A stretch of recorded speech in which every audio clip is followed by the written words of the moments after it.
Atividade 3, valendo 10 pontos, ela pede o seguinte: crie um software para o gerenciamento de funcionários. Os seguintes parâmetros devem ser respeitados. Primeiro, crie uma classe para os métodos que serão utilizados. No caso, eu tenho aqui a classe métodos. Todos os métodos, todas as informações que eu preciso manipular, elas estão aqui. Então, método para validar o CPF, formatar CPF, para consultar, verificar se o CPF está em uso, cadastrar, mostrar o menu, está aqui nessa classe método. Crie uma classe para armazenar dados dos funcionários, que são nome, e-mail, CPF, cargo, telefone, data de admissão, salário. Então, temos aqui também a classe funcionário, tá? E seus atributos e suas propriedades. Ele pede também, crie um menu com as opções cadastrar, consultar e fechar a aplicação. Tá aqui o nosso menu também, tá bem? Então eu tenho aqui o menu, inclusive é esse método aqui que é responsável por exibir ele. Deixa eu dar um play aqui, melhor, iniciar. Então esse é o menu, já está finalizado. Os funcionários cadastrados têm que estar salvos em um arquivo TXT, ou seja, todos os cadastros serão persistidos em arquivos de texto. Então todos os usuários cadastrados, eles vão estar em um arquivo do tipo texto, como esse daqui, ó. Então tem aqui bin, debug, funcionário, tá aqui o usuário. Então o nome do arquivo é o CPF dele. Você precisa validar o CPF. CPFs inválidos não poderão ser cadastrados. Procure no Google por algum método, você não precisa criar do zero. Então aqui eu deixei um que eu testei, funcionou certinho. Não será possível cadastrar no funcionário com o CPF existente. Para cada registro, crie um arquivo contendo apenas os CPFs do funcionário. Quando for listar os dados do funcionário, solicite o CPF e carregue as informações do arquivo texto. Então, essa parte aqui ela está um pouco redundante com essa informação aqui, mas ela é complementar, né? Então, eu crio o arquivo e para cada arquivo eu crio ele com o nome do CPF, tá bem? Aqui eu já dou outra dica também para fortalecer essa informação. E vamos lá, ó. Então, eu vou fazer um cadastro aqui, inclusive eu vou procurar aqui no Google por gerador de CPF. Vamos aqui no site ForDevs. Então, deixa eu copiar esse CPF aqui. O que isso aqui faz? Copiar. Vamos dar um iniciar aqui para a gente ver como está funcionando. Primeiro eu vou cadastrar um funcionário, então operação 1. Se eu colocar 11, ele vai me dar outra mensagem dizendo que a operação é inválida. Então 1, quero cadastrar. Informe o CPF, ok. Eu vou colocar Gunnar Correia, o meu telefone. Ok, cargo, eu sou programador, foi errado, mas tudo bem. E-mail, gmail.com, data de admissão, ok, salário, sei lá, 1.200. Aqui eu tenho opção, tá? Eu não pedi isso, mas é opcional, se você quer ou não prosseguir com o cadastro. Por exemplo, eu coloquei ali programar da Word. Eu posso cancelar, dar um N e cadastrar novamente. Nesse caso, vamos prosseguir. Então, S. Funcionário cadastrado com sucesso. Pressione uma tecla para retornar ao menu principal. Então, vou cadastrar de novo. Vou colocar o mesmo CPF. Ele vai me dar uma mensagem. Operação cancelada. O CPF informado já está em uso. Pressione uma tecla para retornar ao menu principal. Ok? 2, então. Deixa eu consultar. Informe o CPF. Ele me traz as informações ali. Então, vamos lá. Primeiro, vamos entender a classe método, tá? A gente tem que fazer por partes. Então, antes de você validar, você precisa cadastrar primeiro. Então, tenta fazer sempre na ordem.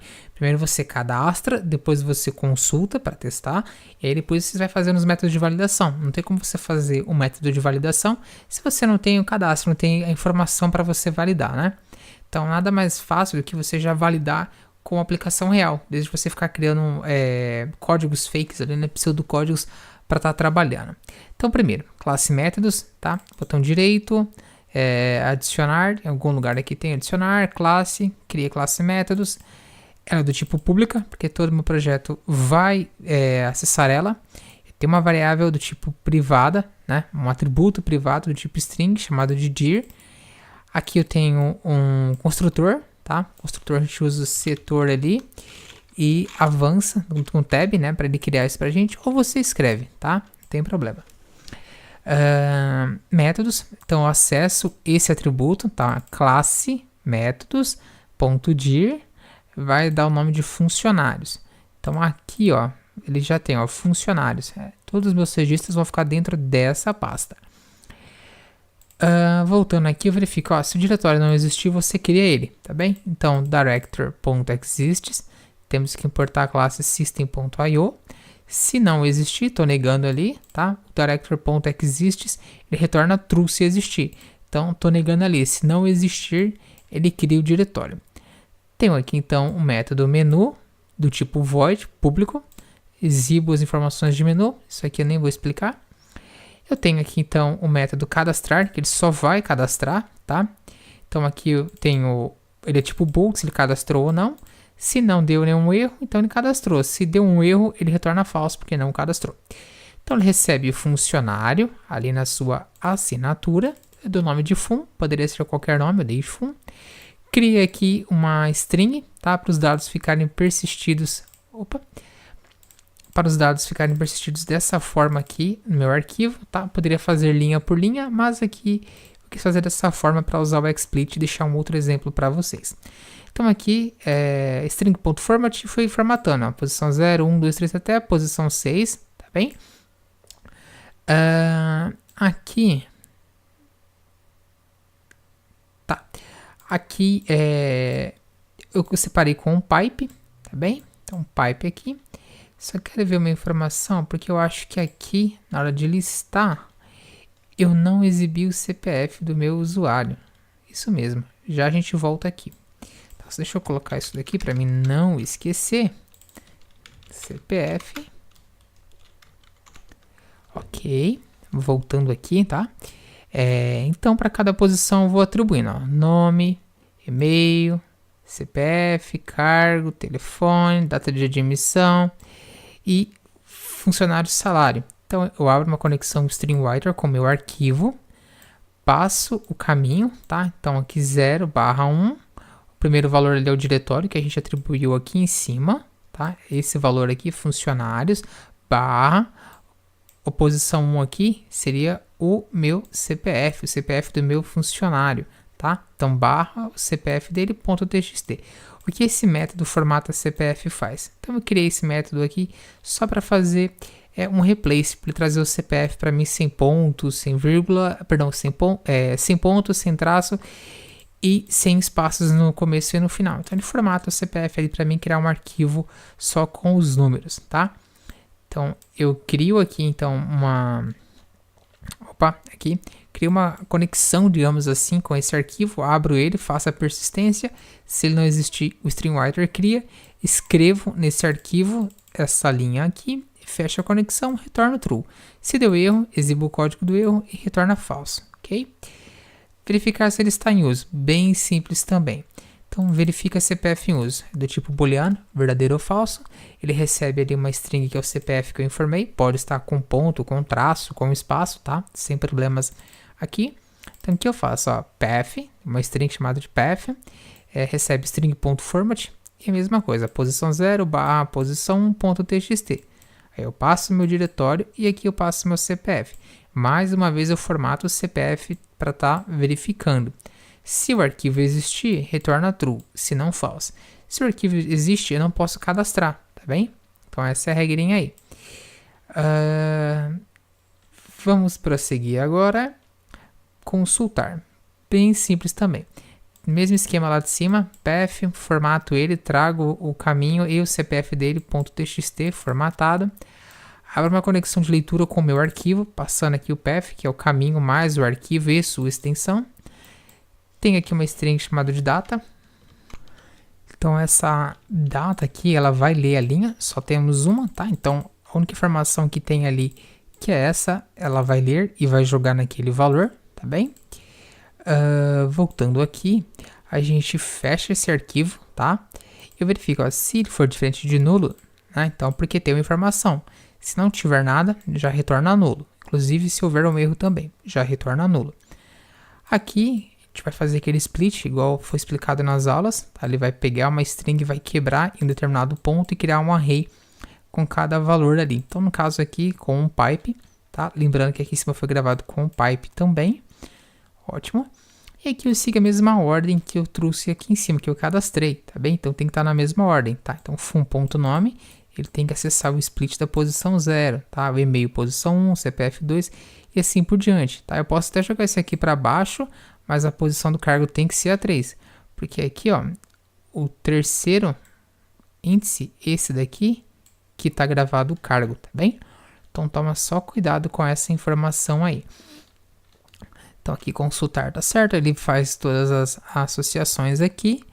Data de emissão, como ele é um datetime, a gente converte para o tipo datetime, salário a gente converte para um double e retorna objeto funcionário, porque aqui a gente criou um método do tipo funcionário, então ou retorna funcionário ou retorna nula. Aqui formata CPF e esse aqui validar CPF, que eu vou pular, não vou ficar explicando como valida CPF, porque eu precisaria de explicar a fórmula primeiro para depois a gente chegar no código. Então, voltando aqui agora para o nosso código, bem simples, tá? Às vezes você vê um monte de linha assim e fala, nossa, é difícil, é complicado, né? Mas na verdade não. Fun.cpf. Seguinte, então primeiro aqui eu declaro já meus métodos, tá? Para poder acessar ele daqui para baixo. Chamo o menu, que é esse método aqui, ó. Já chamo ele, tá? Crio uma variável chamada opção, faço o try parse para verificar qual que é o valor que meu usuário inseriu. Limpo a tela e verifico, ó, você vai rodar esse while enquanto a opção for diferente de S, ok? Detalhe que o try parse aqui, ele está checando o headline.toUpper, ou seja, indiferente se o usuário, né, ele digita S minúsculo ou S maiúsculo, ok? Então ele vai rodar isso aqui várias vezes. Aqui embaixo eu criei uma classe chamada Yellow e outra Reset. A Yellow, ela vai fazer o seguinte, console.foregroundColor equals to consoleColors.yellow, tá? Então ele vai deixar meu texto do console amarelo, tá? Então o console foreground recebe color.amarelo, tá? E aqui ele reseta a cor. Algumas partes eu passei direto, mas depois eu criei um método para ficar mais fácil para mim escrever, para não ficar tanto código, né? Mas enfim, não tá errado se você colocar direto, que eu até mesmo coloquei em algumas partes. Aqui temos switch, que ele vai verificar a opção. Se for opção, ele vai exibir cadastrar, ok? Ele vai pedir para você informar o CPF antes de você continuar com qualquer cadastro. Ele vai ler o CPF, vai verificar se o CPF é válido. Se o CPF não for válido, já vai exibir a mensagem, CPF inválido, operação cancelada. E vai aguardar você pressionar uma tecla para continuar. Inclusive, a gente pode copiar esse texto aqui e colocar ele aqui, ó. Tá? Senão o usuário vai achar que vai ficar por ali mesmo. Ok, CPF está válido, podemos entrar. Aí ele vai lá de novo, vai verificar se aquele não está em uso. Passa o CPF aqui que a gente digitou, chama o método verificar CPF uso. No caso é esse daqui, cadê você? Esse daqui, verificar CPF uso. Se ele não estiver em uso, estou negando, ele entra. Se ele estiver em uso, ele vai dar a mensagem para a gente. Operação cancelada. O CPF informado já está em uso. Pressione uma tecla para retornar ao menu principal. Ok, então aqui cria uma classe do tipo funcionário. Funcionário CPF, eu já atribuo o CPF, que eu já peguei ele ali em cima. Solicito o nome do usuário, já insiro na minha classe, do telefone é a mesma coisa, cargo, e-mail, tá? Bem simples. Peço o nome e já insiro na minha propriedade. Aqui em datetime eu já não vou inserir direto, porque eu preciso fazer um try parse. Então eu declaro uma variável datetime, que se chamada dt, que vai servir como auxiliar. Faço o try parse para esse dt e depois atribuo o valor aqui, tá? Eu não consigo fazer um out direto nessa propriedade, o C# não permite. Salário é a mesma coisa, então peço o salário, faço o try parse dessas variáveis aqui e o valor eu jogo nessa variável. Ok, eu pergunto aqui, ó, prosseguir com o cadastro, sim ou não? Eu leio aqui, ó, console.headline.toUpper, na hora que o usuário pressionar, ele compara se é igual a S, na maiúscula. Se for, ele prossegue com isso daqui, se não, ele dá essa mensagem, operação cancelada, pressiona uma tecla para retornar ao menu principal. Então vamos assumir aqui que a gente vai continuar com o cadastro. Então eu vou chamar lá o método de cadastrar. Se ele retornar verdadeiro, porque cadastrou, exibe a mensagem de cadastro, se não, ele exibe a mensagem de erro, tá? Sempre é uma tentativa, nunca erro ao cadastrar, tá? Sempre tente, coloque, houve um erro ao tentar cadastrar, houve um erro ao tentar alterar, tá bem? E não, houve um erro ao cadastrar. Não cadastrou, ele tentou cadastrar, tá bem? Isso quem me passou foi uma revisora técnica, ela me passou essa informação. Uma vez eu fiz um sistema e veio aquela lista monstruosa de correções de português para arrumar. E uma delas era essas daí. Mas enfim, vida que segue, código que rola, né? Então bora lá. Case 2, consultar. Mesma coisa, informa o CPF. Aqui eu só verifico se o CPF está em uso, tá? Joga aqui no SPF consulta. Verifico se ele está em... verifico se é um CPF válido. Se não, já falo que é um CPF inválido. Se é um CPF válido, eu vou lá em funcionário. Crio uma instância do tipo funcionário. Chamo o método consultar. Passo o CPF, ele me retorna um funcionário. Tá bem? Ele retorna um funcionário para mim. E eu vou exibindo aqui, ó. Então eu chamo o yellow, que troca a cor para amarelo, exibo o nome, reseto, né? E vou formatando aqui tudinho. Aqui embaixo eu tenho que fazer um short date string, para ele trazer só a data e não as horas, que no caso estaria zerado. E aqui eu uso um salário.toString N2. O que esse string aqui, N2, faz? Ele basicamente vai formatar com 2 casas decimais no final do meu valor. Já vocês vão ver aí, ok? E se eu não informar nada, né, nem 1 nem 2, ele vai dar essa mensagem, operação inválida, ok? Assim que eu terminar tudinho ali, ele volta para cá, limpa, exibe o menu de novo, valida o valor e limpa a tela. Então, se eu for lá e entrar com S agora, vai passar. Então, deixa eu pegar aqui esse outro valor aqui, copiar, deixa eu voltar aqui, operação 2, e tá aí, ó, o nome é Alessandra, CPF, o e-mail, o cargo, o telefone, a admissão e o salário. Então, esse é o exercício 3, bem simples, né? Qualquer dúvida aí, deixe nos comentários ou me manda uma mensagem, tá bem? Manda uma mensagem aí que eu vou estar respondendo para vocês.